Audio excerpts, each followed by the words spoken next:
जय श्री सीताराम। कल हमने पढ़ा खरदूषण आदि का वध होने पर देवता हर्षित होकर फूल बरसाते हैं, आकाश में नगाड़े बज रहे हैं। फिर वे सब स्तुति कर करके अनेकों विमानों पर सुशोभित हुए चले गए। आगे,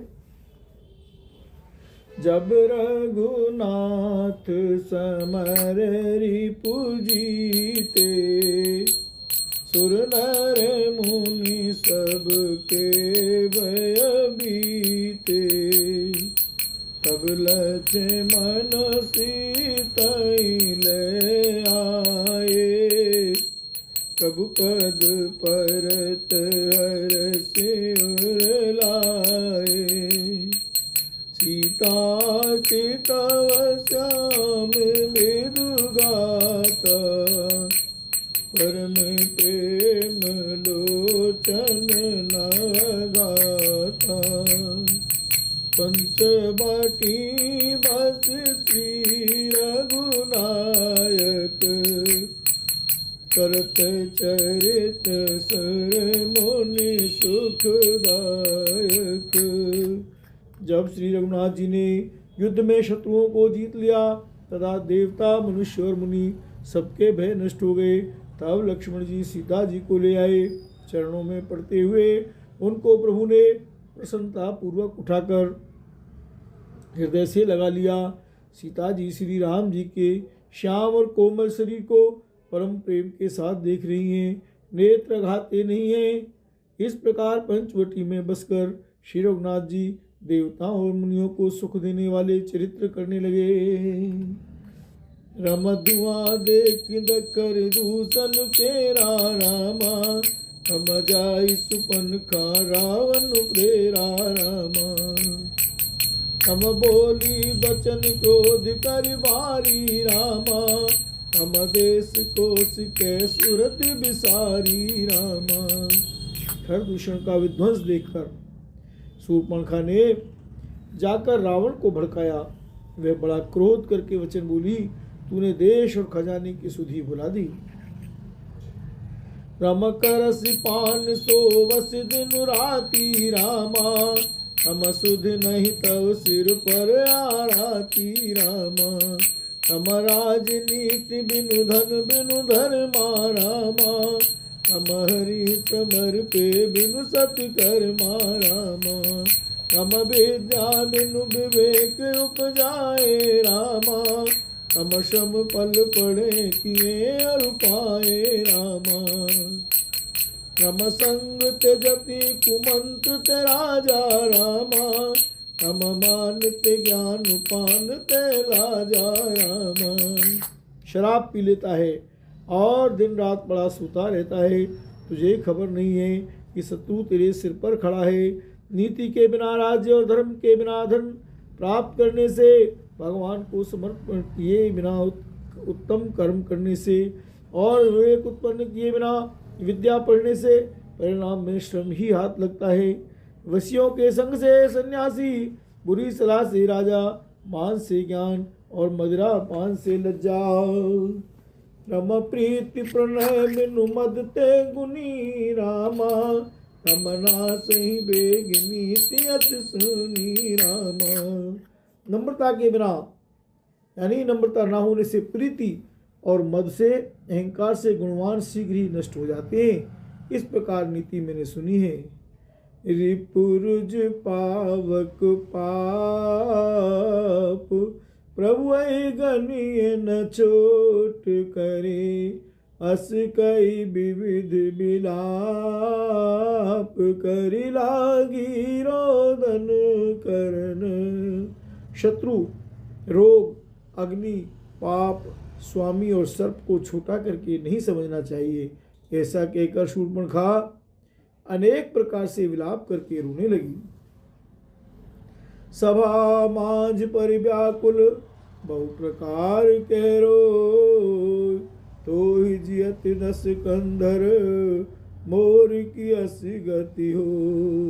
रावण की सभा के बीच वह व्याकुल होकर पड़ी हुई बहुत प्रकार से रो रो कर कह रही है कि अरे दशग्रीव, तेरे जीते जी मेरी क्या ऐसी दशा होनी चाहिए। सुनत सभासद उठे अकुलाई, समुझाई गई बाहों उठाई। कहलन केस कैस निज बाता की, तब नासा कान निपाता। शूर्पणखा के वचन सुनते ही सभासद उकला उठे। उन्होंने शूर्पणखा की बाह पकड़ कर उसे उठाया और समझाया। लंकापति रावण ने कहा, अपनी बात तो बता, किसने तेरे नाक कान काट लिए? अवध नृपति दशरथ के जाए, पुरुष सिंह बन खेलन आए। समझ परी मोहि उनके करनी, रहते निशाचर करिए रहनी। वह बोली, अयोध्या के राजा दशरथ के पुत्र, जो पुरुषों में सिंह के समान है, वन में शिकार खेलने आए हैं। मुझे उनकी करनी ऐसी समझ पड़ी है कि वे पृथ्वी को राक्षसों से रहित कर देंगे। जिन कर भुज बल पाई दसानन, अभय भय विचरत मुनि खानन। देखत बालक काल समाना, परम धीर धनवी गुण नाना। अतुलित बल प्रताप दो भ्राता, खल मधुरत सुर मुनि सुख दाता। शोभा धाम राम वसनामा, इनके संग नारी एक श्यामा। जिनकी भुजाओं का बल पाकर हे दशमुख मुनि लोग वन में निर्भय होकर विचरने लगे हैं। वे देखने में तो बालक हैं, पर हैं काल के समान। वे परम धीर, श्रेष्ठ धनुर्धर और अनेकों गुणों से युक्त हैं। दोनों भाइयों का बल और प्रताप अतुलनीय है। वे दुष्टों के वध करने में लगे हैं और देवता तथा मुनियों को सुख देने वाले हैं। वे शोभा के धाम हैं, राम ऐसा उनका नाम है। उनके साथ एक तरुणी सुंदरी स्त्री है। रूप राशि विधि नारी सवारी, रति सति कोटिता सुबलिहारी। तास अनुज काटे श्रुति नासा, सुन तब भगिनी करहि परिहासा। विधाता ने उस स्त्री को ऐसी रूप की राशि बनाया है कि 100 करोड़ रति यानी 100 करोड़ कामदेव की स्त्री उस पर निछावर है। उन्हीं के छोटे भाई ने मेरे नाक कान काट डाले। मैं तेरी बहन हूँ, यह सुनकर वे मेरी हंसी करने लगे। हर दूषण सुनि लगे पुकारा, चन मुँह सकल कटक उन मारा। खर दूषण तिसरा कर गाता, सुन 10 शीस जरे सब गाता। मेरी पुकार सुनकर खरदूषण सहायता करने आए, पर उन्होंने क्षण भर में सारी सेना को मार डाला। खरदूषण और तिसरा का वध सुनकर रावण के सारे अंग जल उठे। सूपन कहीं समझाई करी, बल बोल शिवमान। जय भवन अति सोच बस, नींद पड़े नहीं रात, सियावर राम जी की जय। उसने शूर्पणखा को समझाकर बहुत प्रकार से अपने बल का बखान किया, किंतु मन में वह अत्यंत चिंतावश होकर अपने महल में गया। उसे रात भर नींद नहीं पड़ी। सुर नर असुर नाग खग माई, होरे अनुचर कह को नाई। हर दूषण मोह सम बलवंता, तिनहि कुमार बिनु भगवंता। वह मन ही मन विचार करने लगा, देवता मनुष्य सुर नाग और पक्षियों में कोई ऐसा नहीं जो मेरे सेवक को भी पा सके। खरदूषण तो मेरे ही समान बलवान थे, उन्हें भगवान के सिवा और कौन मार सकता है। सुर रंजन भंजन मही बारा, जो भगवंत लीन अवतारा। तो मैं जाई बैरु अटि करऊँ, प्रभु सर प्राण तजे अवतरऊँ राम। देवताओं को आनंद देने वाले और पृथ्वी का भारण करने वाले भगवान ने ही यदि अवतार लिया है, तो मैं जाकर उनसे हठपूर्वक वैर करूँगा और प्रभु के बाण के आघात से प्राण छोड़कर भव सागर से तर जाऊंगा। कोई भजन न तामस देहा, मन क्रम वचन मंत्र दृढ़। यो नर रूप भूप सुत को हरियो नारी जीत रण दोरा। इस तामस शरीर से भजन तो होगा नहीं, अतएव मन वचन और कर्म से यही दृढ़ निश्चय है। और यदि वे मनुष्य कोई राजकुमार मनुष्य रूप कोई राजकुमार होंगे तो दोनों को रण में जीतकर उनकी स्त्री को हर लूंगा। चला वकेल जान चढ़ते वहाँ बस मारीच सिंधु तट जेवा। यहाँ राम जस जुगति बनाई सुनहु उमा सो कथा सुहाई राम। यों विचार कर रावण रथ पर चढ़कर अकेला ही वहां चला जहाँ समुद्र के तट पर मारीच रहता था। शिवजी कहते हैं कि हे पार्वती, यहाँ श्री रामचंद्र जी ने जैसी युक्ति रची वह सुंदर कथा सुनो। लक्ष्मण गए बने जब लैन मूल फल कंद, जनक सुतासन बोले बियति कृपा सुख वृंद, सियावर राम जय जय राम। लक्ष्मण जी जब कंदमूल फल लेने के लिए वन में गए तब अकेले में कृपा और सुख के समूह श्री रामचंद्र जी हंसकर जानकी जी से बोले, सुनहु प्रिया व्रत रुचिर सुशीला, मैं कछु करबे ललित नर लीला। तुम पावक मऊ करहु निवासा, जो लग करो निशाचर नासा। हे प्रिय, हे सुंदर पातिव्रत धर्म का पालन करने वाले सुशीले, सुनो मैं अब कुछ मनोहर मनुष्य लीला करूँगा। इसलिए जब तक मैं राक्षसों का नाश करूँ तब तक तुम अग्नि में निवास करो। जब ही राम सब कहा बखानी, प्रभु पद धरी अनल समानी। निज प्रतिबिंब राखते सीता, तैसा ही सील रूप सुबुनि बिनीता।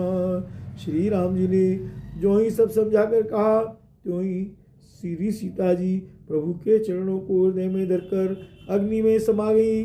सीता जी ने अपनी इच्छा मूर्ति वहाँ रख दी जो उनके जैसे ही शील स्वभाव और रूप वाली तथा वैसे ही विनम्र थी। लक्ष्मण हूँ यह मर्म न जाना, जो कछु चरित रचा भगवाना।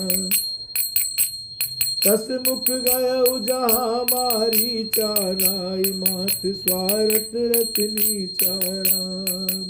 भगवान ने जो कुछ लीला रची इस रहस्य को लक्ष्मण जी ने भी नहीं जाना। स्वार्थपरायण और नीच रावण वहां गया जहाँ मारीच था और उसको सिर नवाया। रावण नीच के अति दुखदाई, जिमें अंकुश धनु उरग बिलाई। भयदायक कल के प्रिय भानी, जिम अकाल के कुसुम भवानी राम। नीच का झुकना, नीच की नम्रता भी अत्यंत दुखदायी होती है, जैसे अंकुश, धनुष, सांप और बिल्ली का झुकना। हे भवानी, दुष्ट की मीठी वाणी भी उसी प्रकार भय देने वाली होती है जैसे बिना ऋतु के फूल।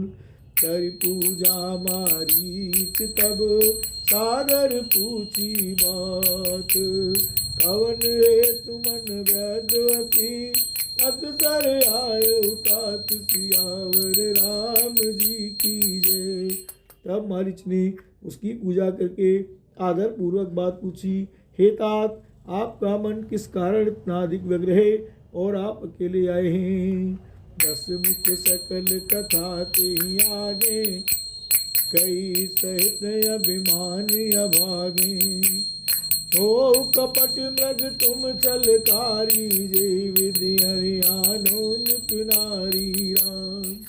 भाग्यहीन रावण ने सारी कथा अभिमान सहित उसके सामने कही और फिर कहा, तुम छल करने वाले कपट मृग बनो, जिस उपाय से मैं उस राजवधू को हर लाऊं। तेहि पुण्य कहा सुनहु 10 सीसा, ए नर रूप चराचर ईसा। तासो तात मयर नहीं कीजे, मारे मरिय जियाए जीजे। तब उसने मारीच ने कहा, हे दस्यु सुनिए, वे मनुष्य रूप में चराचर के ईश्वर हैं। हे तात उनसे वैर न कीजिए, उन्हीं के मारने से मरना और उनके जिलाने से जीना होता है। सबका जीवन मरण उन्हीं के अधीन है। मणिमक राखन गए कुमारा, बिन पर सर रघुपति मोहि मारा। सत्य जो जन आयो जन माई, तिन सन वैर किए भल नाई राम। यही राजकुमार मुनि विश्वामित्र के यज्ञ की रक्षा के लिए गए थे। उस समय श्री रघुनाथ जी ने बिना फल का बाण मुझे मारा था, जिससे मैं क्षण भर में 100 योजन पर आ गिरा। उनसे वैर करने में भलाई नहीं है। भाई मम कीट भृंग की नाई, जैते मैं देखूं दो भाई। जो नर तात तदपि अति सूरा, तिन्हि विरोध न आई पूरा। मेरी दशा तो भृंगी के कीड़े की सी हो गई है। अब मैं जहाँ तहाँ श्री राम लक्ष्मण दोनों भाइयों को ही देखता हूँ। और हे तात, यदि वे मनुष्य हैं तो भी बड़े शूरवीर हैं। उनसे विरोध करने में पूरा न पड़ेगा, सफलता नहीं मिलेगी। जेहि ताड़ का सुबाहु हति, खंड हर को दंड। खर दूषण तिसरावध, मनुज की असी बरिमंड। जिसने ताड़ का और सुबाहु को मारकर शिव जी का धनुष तोड़ दिया और खर दूषण और त्रिशरा का वध कर डाला, ऐसा प्रचंड बली भी कहीं मनुष्य हो सकता है। जाऊ भवन कुल कुशल विचारी, सुनत जरा दीन सी बहुगारी। गुरुजिम मूड कर सिमम बोधा, कौ जग मोहि समान को जोधा। अतः अपने कुल की कुशल विचार कर आप घर लौट जाइए। यह सुनकर रावण जल उठा और उसने बहुत सी गालियां दी, दुर्वचन के कहा, अरे मूर्ख, तू गुरु की तरह मुझे ज्ञान सिखाता है। बता तो संसार में मेरे समान योद्धा कौन है। तब मारीच गए अनुमाना, नवै विरोधे नहीं कल्याणा। हस्ती मरमी प्रभु सठ धानी, कैद बंद कवि भानस गुनी। उभय भांति देखा निज मरना, तब ताकिस रघुनायक सरना। उतर देत मोहिया बदब अभागे, कस न मरो रघुपति सर लागे। हस जिय गान दसानन संगा, चला राम पद प्रेम अभंगा। मन अति हरस जनावन तेई, आज देखियो परम सलेई। तब मारीच ने हृदय में अनुमान किया कि शस्त्रधारी, वेद जानने वाला, समर्थ स्वामी, मूर्ख, धनवान, वैद्य, भाट, कवि और रसोईया, इन 9 व्यक्तियों से वैर करने में कल्याण नहीं होता। जब मारीच ने दोनों प्रकार से अपना मरण देखा, तब उसने श्री रघुनाथ जी की शरण तकी, अर्थात उनकी शरण जाने में ही कल्याण समझा। सोचा कि उत्तर देते ही, नाही करते ही यह भागा मुझे मार डालेगा, फिर रघुनाथ जी के बाण लगने से ही क्यों न मरूं। हृदय में ऐसा समझकर वह रावण के साथ चला। श्री राम जी के चरणों में उसका अखंड प्रेम है। उसके मन में इस बात का अत्यंत हर्ष है कि आज मैं अपने परम स्नेही श्री राम जी को देखूंगा, किंतु उसने यह हर्ष रावण को नहीं जनाया। राम निज परम प्रीतम देखि लोचन, सुफल कर सुख पाइयो। श्री सहित अनुज समेत, कृपा निकेत पद मन लाइयो। निर्माण दायक क्रोध जाकर, भगति अविषय बस करी। निज पान सर संदान, सो मोहि बधे सुख सागर हरि। वह मन ही मन सोचने लगा, अपने परम प्रियतम को देखकर नेत्रों को सबल करके सुख पाऊंगा। जानकी जी सहित और छोटे भाई लक्ष्मण जी समेत कृपानाथ श्री राम जी के चरणों में मन लगाऊंगा, जिनका क्रोध भी मोक्ष देने वाला है और जिनकी भक्ति उन अवश्य यानी किसी के वश में न होने वाले स्वतंत्र भगवान को भी वश में करने वाली है। आहा, वे ही आनंद के समुद्र श्री हरि अपने हाथों से बाण संधान कर मेरा वध करेंगे। मम पाछे धर धावत धरे सरासन बान, फिर प्रभु ही मिलो कियो, धन्य नमो समान राम। धनुष बाण धारण किए मेरे पीछे पीछे पृथ्वी पर पकड़ने के लिए दौड़ते हुए प्रभु को मैं फिर कर देखूंगा। मेरे समान धन्य दूसरा कोई नहीं है। बोलो भक्तवत्सल भगवान की जय।